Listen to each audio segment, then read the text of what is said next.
Eli and Giuseppe Vetri, and the organizer for this conference. Well, my purpose in this talk is to focus on the use of a very special word that is nonetheless very common in Greek literature, namely the word dynamis. The reason for focusing on this word is that as a noun, or in its adverbial usage, dynamei, this use is frequently connected in Sextus' works with the logos skepticus. For that reason, even though Sextus does not have an extensive use of the word, its skeptical use are worth to examine. Thanks to the statistical data given by the TLJ, we know that the word dynamis is slightly underrepresented in Sextus' works. The Greek texts of the 2nd century are among those that use the word more frequently. By comparison, Sextus' usage seems parsimonious. However, this fact does not mean that dynamis has no importance in Sextus' work, but on the contrary, that he has a cautious use of the word, avoiding it when he can, and choosing it when it's necessary or significant. Obviously, dynamis is very common, and it is impossible to reduce to a conceptual or univocal use. Thus, not all the instances sexton of dynamis can be connected to a sectical move. For instance, in grammar, dynamis means the phonetic value of sound letters, and Sextus mainly refers to this meaning in aim 1. Similarly, Sextus sometimes used the word to make reference to the Aristotelian conception of dynamis, in opposition with energeia, without, however, endorsing any of the Aristotelian theses. It would be problematic, obviously, if he did endorse them, since the Aristotelian conception of dynamis is roughly dogmatic. It gives existence to something which is by nowhere evident and is the product of dogmatic reasoning. In this sense, something is said to be dynamei, potentially, when it is capable of being actually. This is my text 1 on the handout. But as Sextus shows, in the case of the genus, nothing can exist without being actually something. The potentiality of something is anything but evident as long as this potentiality has not been actualized. For the sake of my demonstration, I will call this last sense of dynamis the potentiality dynamis. It comes from the idea that a power can exist without being currently in action. It seems clear that this sense rests on the opposition between dynamis and energeia, which is extraneous to the skeptical project to avoid the endorsement of philosophical theory. And prima facie, it seems coherent that Sextus avoids such a conception of dynamis, preferring a conception of dynamis as a visible and evident power. However, my aim in this talk is to question this assumption and to examine if, in his use of dynamis, Sextus has totally abandoned the use of potentiality dynamis. More precisely, is it truly impossible to find something like a skeptical conception of potentiality, yet different from the dogmatic conception of dynamis? Well, in order to answer to this question, I will focus on 4 kinds, in reality, of skeptical use of the word. 1, to make reference to the activity of dynamis. 2, to indicate the implicit content of some expression. And to express the idea of virtuality, which is close to the implicit meaning, but with some slight differences. And 3, to express something like a skeptical idea of potentiality. Well, as it is well known, Sextus does not usually refer to skepticism as a philosophy. Instead, he frequently uses the word agoge to qualify his own stance, since the skeptical activity mostly consists in refuting dogmatic philosophy or the so-called philosophy. It seems quite natural that Sextus avoids the term philosophy, which carries dogmatic implication. I will skip the 2 next paragraphs. Now, the study about the way Sextus qualifies his own stance should be completed by his definition of skepticism as a dynamis, a faculty, a capacity, or an ability. Relatively to the widespread use of agoge by Sextus, dynamis is not frequent, but it appears at two key moments linked to the general account of skepticism, where a definition of skepticism and its method is being carried out without giving attention to the particular thesis of dogmatic philosophy. It is the case, namely, in AM 7.1, Sextus makes a distinction between the account of the general character of skeptical ability and its particular application on the specific part of dogmatic philosophy. In PH1 as well, Sextus defines the Pyrrhonian philosopher as someone who possesses this ability. This is my text 2, PH8. An ability to set out opposition among things which appear and are thought of in any way at all, in Annas and Barnes' translation. This definition of skepticism describes the real activity of a skeptical philosopher, to set out opposition of impression or thesis in order to produce the equivalence that leads to the suspension of judgment. This is the work of skepticism, the main activity of Sextus when he does philosophy. He shows the opposition of things. Why should we understand that activity as a dynamis? In page 19, Sextus explains that we call it an ability not in the facile sense, but simply in the sense of to be able to. Just look at the Greek, dynamin men un oten kalumen ou katato periergon ala aplos katato dynastai. What could be exactly be a fancy sense of dynamis? As regard to language or style, periergos has the meaning of something sophisticated. We saw it in the Emidio's text yesterday. By katato periergon, Sextus makes reference to a sense of dynamis which is tricky or complicated to understand, because I guess it entails a theory of what a capacity is. Let's turn our attention to the question of my introduction. Does this use of dynamis have something to do with the potentiality dynamis?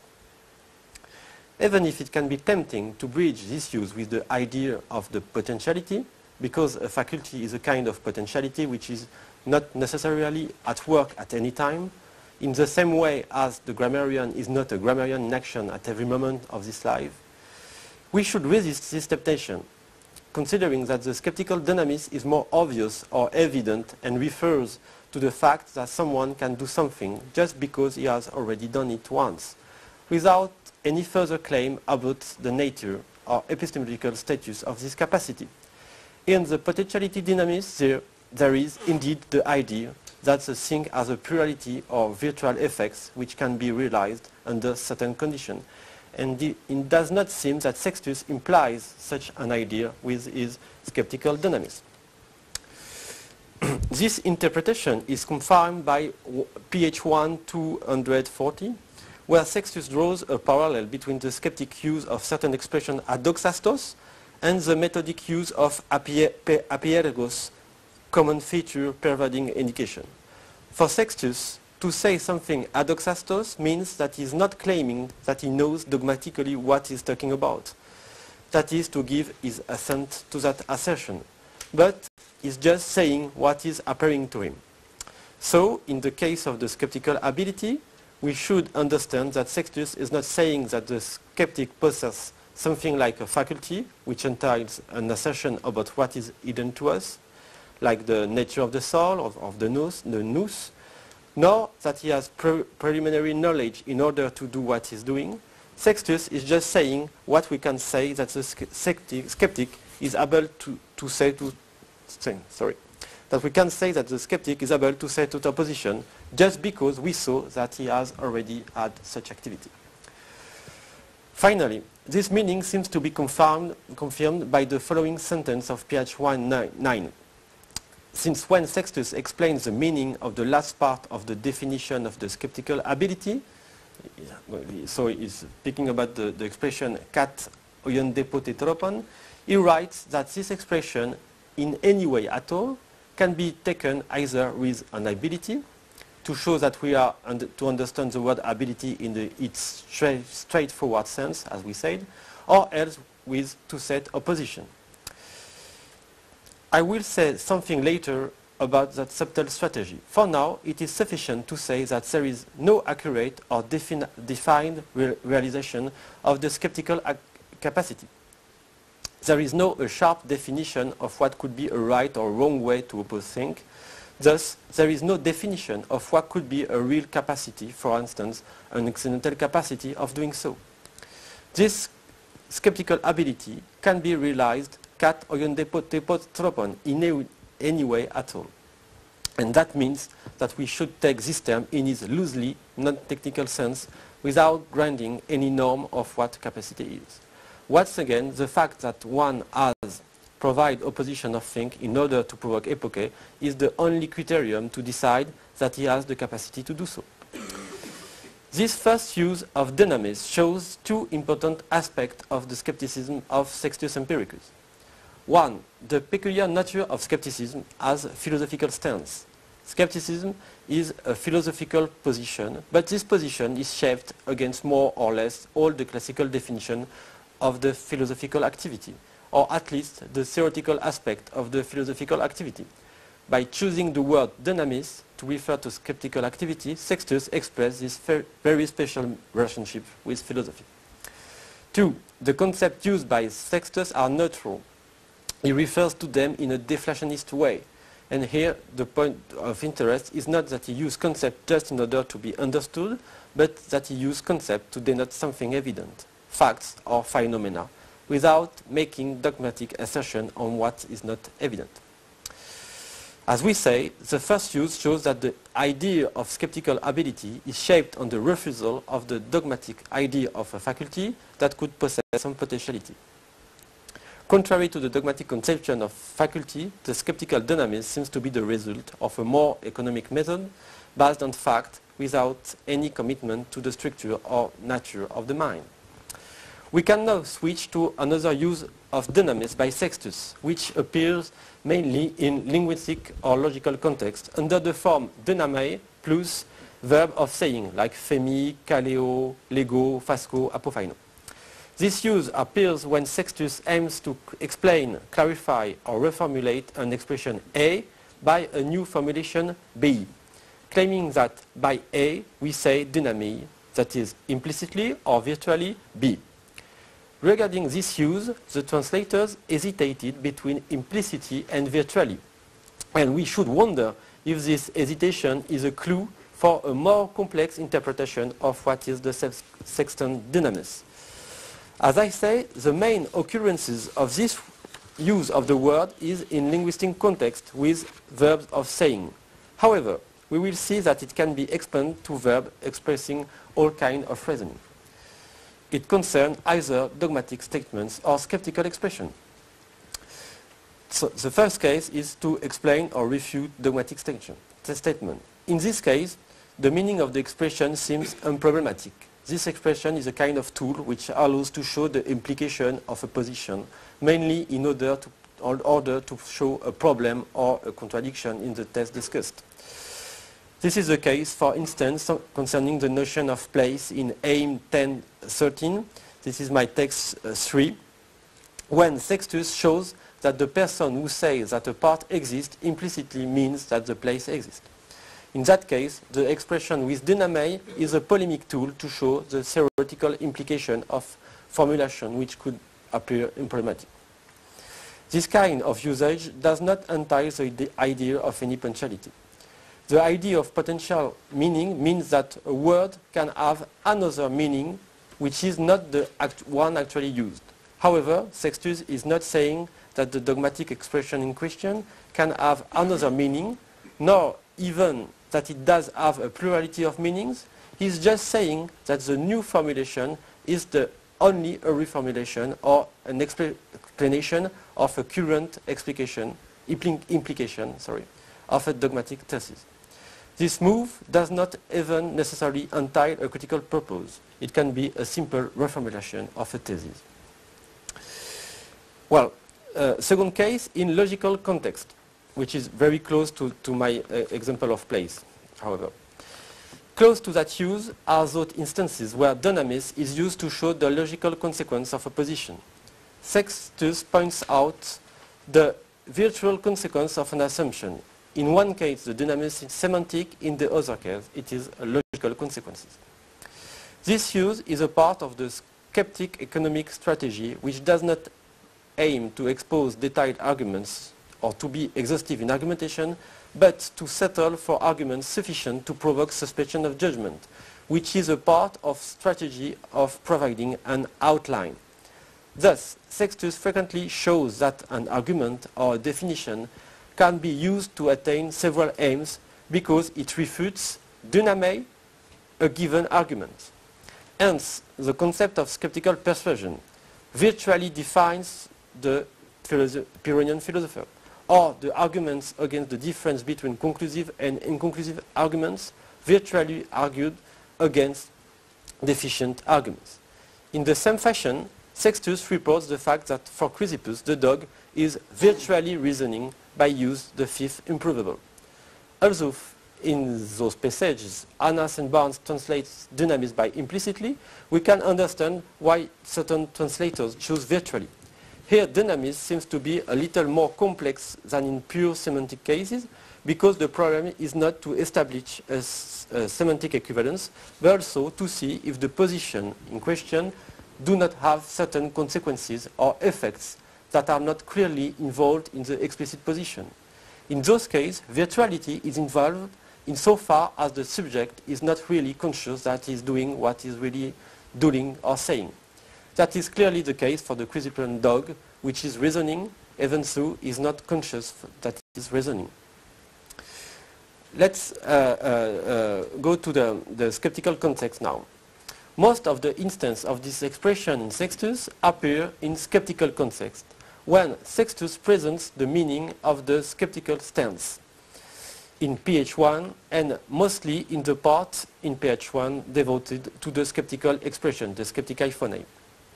In such a new usage, Sextus explains the meaning of a skeptical expression, phonae, which is elliptical. This is my text 4, pH1 188, where, and therefore this phonae needs an explanation in order to be sure that the reader has a good understanding of the expression and avoid a dogmatic understanding of this expression. Since the skeptical use of language has renounced to the myth of a perfect akribeia, namely to say exactly the things as they are, and promotes a pragmatic usage of language where the mutual comprehension or understanding is the only rule, the skeptic can use expression which can be seen as incomplete and even ambiguous, provided that his reader understands his intention.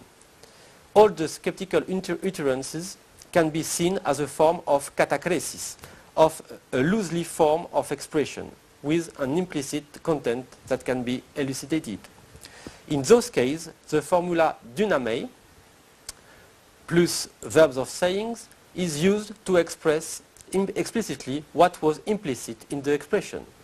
For example, in page 188, Sextus affirms that when we say alone, no more, we implicitly say no more this than that. For the alone, the no more, one can perfectly see how incomplete it is, since it introduces a comparison which is not explicit in the expression.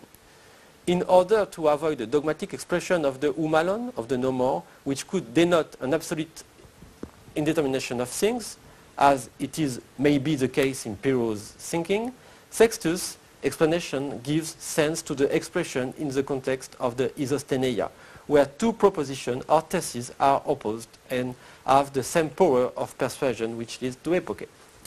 In the same fashion, Sextus presents skeptical assertion under the seal of relativization or subjectivation. If one can believe that the skeptic is making objective assertion, we need to assume that he is saying implicitly, relatively to me, as he say in PH1 199 or PH1 135. I will skip to the some sentences. Actually, it seems that if Sextus had written his work trying to express exactly all his position without leaving room for approximation, aside from the fact that this project would be actually impossible, it would have been unreadable. or at least more difficult to read. We have an example of an effort to express completely the dynamis of the expression panti logo logos isos antiketai, opposed to every account there is an equal account in page 1 203, and it gives a pretty heavy sentences. I just quoting, this is my text 5, so where Sextus is just saying completely his expression, and it gives, to every account I have scrutinized which purports to establish something in dogmatic fashion, there appear to me to be opposed another account purporting to establish something in dogmatic fashion equal to it in convincingness or lack of convincingness. One can say that all the procedure of explicitation of the skeptical discourse is in reality a process of relativation. Okay, I will just skip to the conclusion, the 4 points of the conclusion, and go to the next paragraph. Once again, let's turn now to the question of potentiality dynamis. The essential argument is that if any potentiality were involved in this use of dynamis, it would mean that a skeptical expression would not necessarily have its skeptical meaning. However, that is not what Sextus says. Rather, he claims that those expressions have always that meaning for a skeptic, even if it is possible that those expressions have several skeptical meanings. It seems then that in case of dynamis, in this case, the dynamis has nothing to do with potentiality and is rather to be connected to the linguistic meaning of dynamis as a meaning of a word. Thus, instead of implicitly, one can translate dyname lego by something like, regarding the meaning, I said that. This usage of dynamis remains neutral and does not carry anything like a potentiality. This usage is just a way to express two facts. The fact that the expression or the sentences does not express explicitly or verbatim something which is implicitly in it, and the fact that in implicit formulation is equivalent to the explicit one. It remains two instances apparently problematic. I will skip the first one, pH 122, which is a technical problem of translation and comprehension of what Sextus is saying, and it deals with the relationship between phenomenon and fantasia. Okay, I discuss here in my paper, and we can discuss this later, the interpretation of Rachel Barney in his paper of 92. And I will just say just some words about pH 199, 95, sorry, which is perhaps more interesting. So let's turn to pH 195. This is my text 7. I will just quote the text. Now, it is, I think, clear that these phrases, perhaps, maybe, possibly, are indicative of non-assertion. For instance, someone who says, perhaps it is, implicitly posits what is sought to conflict with it, namely, perhaps it's not, insofar as it does not make an affirmation about its being so. Annas and Barnes, in accordance with their choice to have one unequivocal translation of dyname, give implicitly. It is true that Sextus explained at the beginning of the chapter that we take perhaps and perhaps not in the sense of perhaps it is and perhaps it is not, in order to indicate the state of aphasia. But in this case, it seems that we are facing another case of dynamis, not only a case of semantic equivalence, but also a case of virtuality. As a matter of fact, the instance of dynamis meant implicitly. If this instance of dynamis meant implicitly, it would signify that the real meanings of perhaps for a skeptic is perhaps not. Yet, this is by no way what Sextus is saying. Rather, his purpose is to explain that by saying perhaps, he is also at the same time saying perhaps not, by the very fact that by writing perhaps, he is not making any dogmatic claim about the nature of the reality. Thus, in this case, to posit dynamic B is to posit B at the same time that you say A. The last sentence cannot substitute the former sentence. To understand properly Sextus, we have to understand at the same time A and B, since the skeptic neither posits nor rejects any dogmatic thesis. It seems that then that in this case is close to the virtually cases analyzed above. So I made some difference between implicit and virtual in this case. Let's go to the last point of my topic, the problem of skeptical potentiality. So far, it seems that dynamis is never used by Sextus in order to express some skeptical potentiality.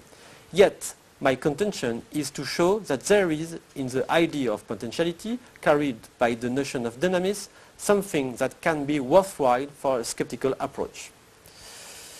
To introduce this use, we can go back for a while to my text 2, ph 19, where Sextus explains that a word or an expression can be taken, dynatai prosarmozestai, with one word or one other. Here Sextus points out that such an expression has the potentiality to be interpreted or understood under both constructions, without mentioning which one is wrong or true. They are both true, or better, both are efficient, depending on the argumentative situation. Admittedly, here Sextus does not use dynamis or dynamei, but the verb dynamai.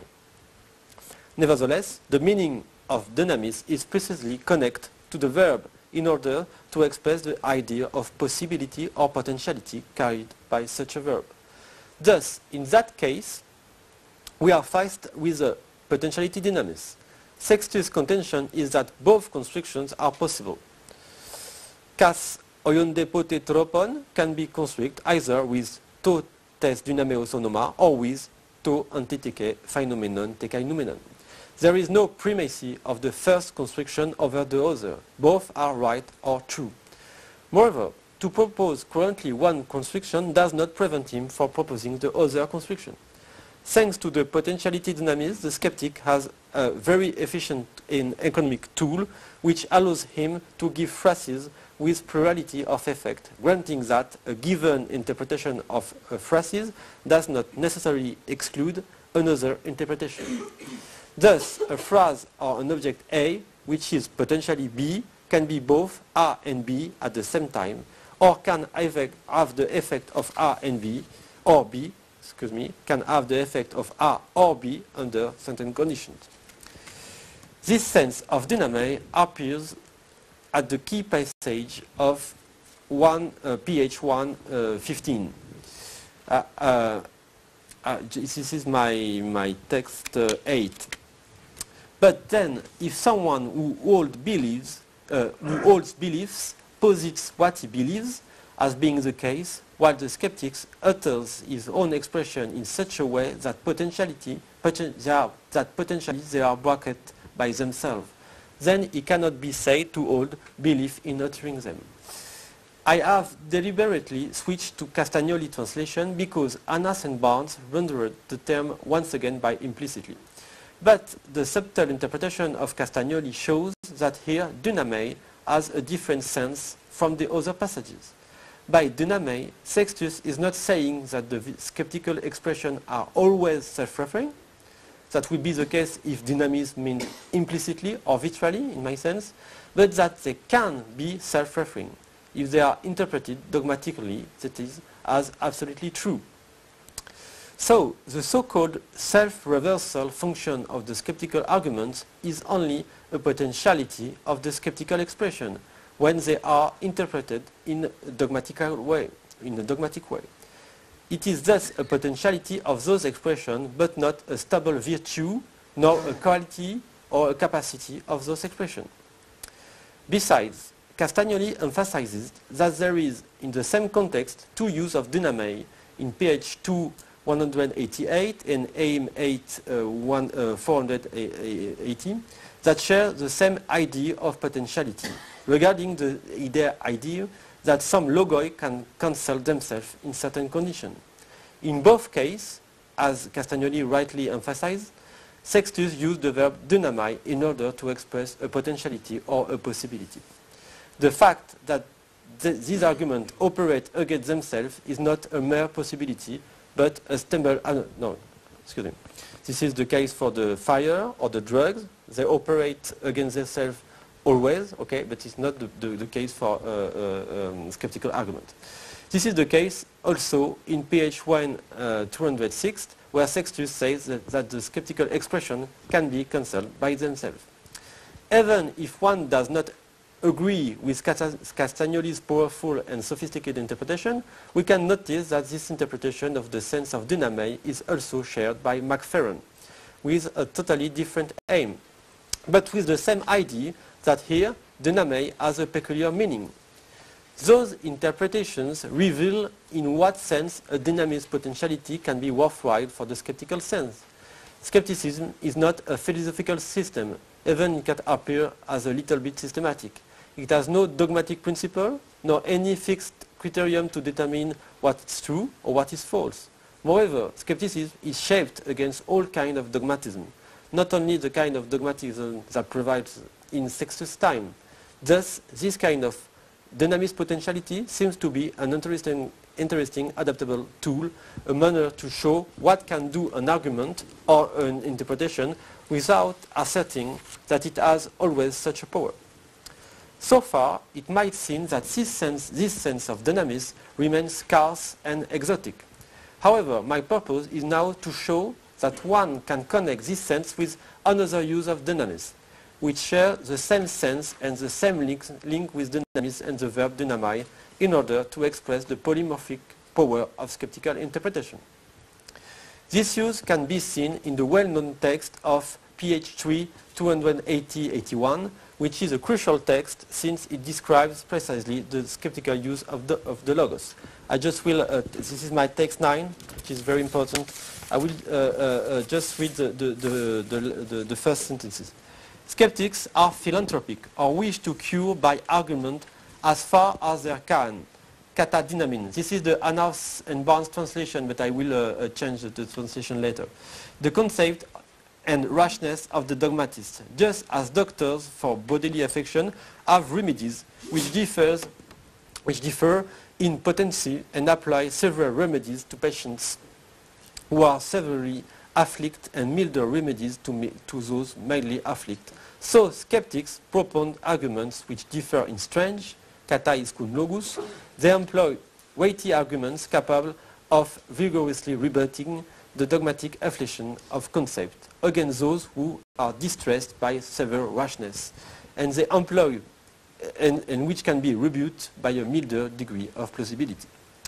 The crucial expression here is kata dynamin, translated by Annaus and Barnes as far as they can.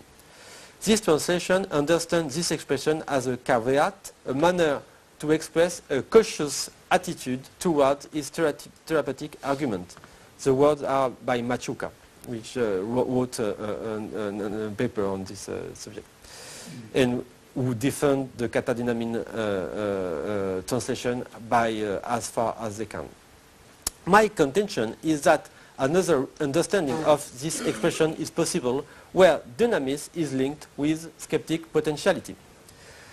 To tell the truth, the expression is really complex. At the first sight, it seems obvious to me that it establishes a relation between the dynamism and the idea of the power of argumentation, in the same way that Sextus in this text speaks of remedies which differ in potency, or arguments which differ in strength. In such interpretation, in such understanding of the passage, the meaning of the passage is thus that the skeptic wishes to cure by argument according to its power. Such an interpretation assumes that logu is implied with kata dynamin, in order to express a measure of the power of the argument, which is certainly one of the purposes of this passage. If so, it should be a quite different use of what we call the potentiality dynamis. Let's dig deeper the power in question. One can wonder from which point of view this power is determined. Is Sextus thinking about an objective measure of the argument, namely the fact that an argument is sound or unsound? If it is the case, it means that Sextus does accept the fact that certain arguments are objectively good and others bad, which can be seen incompatible with the skeptical stance. For that reason, it seems preferable to consider that here Sextus is not speaking about the logical validity of the argument he used in order to produce equivalence, but rather about the psychological effect in argument, of the psychological effect an argument can have on the dogmatist he is speaking to.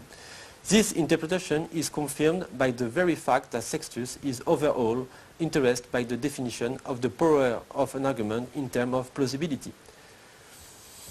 It seems then that an argument does not have any objective of stable power, but a variety of powers. And if I go back to my distinction, I should say that those powers are not implicit.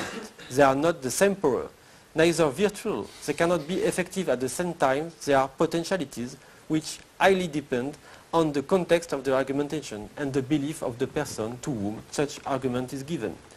Thus, it seems that the fact that a weighty argument can vigorously rebut the dogmatic affliction of concept can be understood as a potentiality of this argument. And the catadynamine can express the fact that the skeptic use of logos is an attempt to use the argument according to those potentiality. Perhaps this interpretation is grounded on the fundamental equivocity of the word dynamis and its cognates. It is true that we can also find in Sextus instances of dynamis which express the objective power of something, like the power of the syllogism, of the nourishment, of changing the external object, etc. But it seems that in those cases Sextus is referring to dogmatic theory and often to a medical theory of power.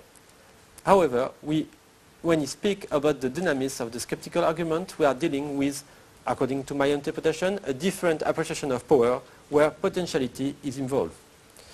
Well, I will switch just the next passages, but I'm assuming that this lecture is coherent with two use of dynamis in PH1 35, where Sextus is introducing the modes of the 10 modes of Dynamis, and he's speaking about his power. And I think that also the modes of Dynamis can be interpreted in such a sense of potentiality. Well, two remarks to conclude. Firstly, this use of Sextus Dynamis points out that there is no skeptical theory of dynamis, but a plurality of usage which are connected to the common philosophical use of this polysemic term. This fact is coherent with Sextus' own theory of the norms of language, since he underlines against the grammarian that the fact that a skeptic should follow the usage of the people he is talking to. Then in philosophy he used the usage of philosophers, and in medicine the medical usage. This is AIM 1 233. Even if it could be deceptive, we should not wait from a skeptic something like a theory of dynamis. However, in his use of the term, some interesting features have emerged in my sense. To sum up, I should say that we are facing with 4 skeptical functions of the dynamis, even if they are not consciously connected by Sextus. 1, to denote the skeptical ability, that is the ability to set out opposition. I call it the capacity dynamis. B, in linguistic term field, to express a semantic clarification of an expression, the implicit dynamis, where the term R has to be substituted by B every time and under no condition. B is the real sense or the true sense of R, or the real intention of R. In logical field, to express a logical consequence of a proposition, the virtual dynamis, where the proposition R entails a proposition B as an implication. In this relationship, both R and B are effective at the same time, even so only R is uttered. And finally, in meta-argumentative field, to express the potentialities of an argument, the potentiality dynamis where B is a possibility or a potentiality of A. In this relationship, an argument A has a wide range of potentiality depending on the situation of enunciation or the beliefs of an interlocutor. Those functions show that even in skepticism or empiricist context, one can make reference to entities that are not currently in action.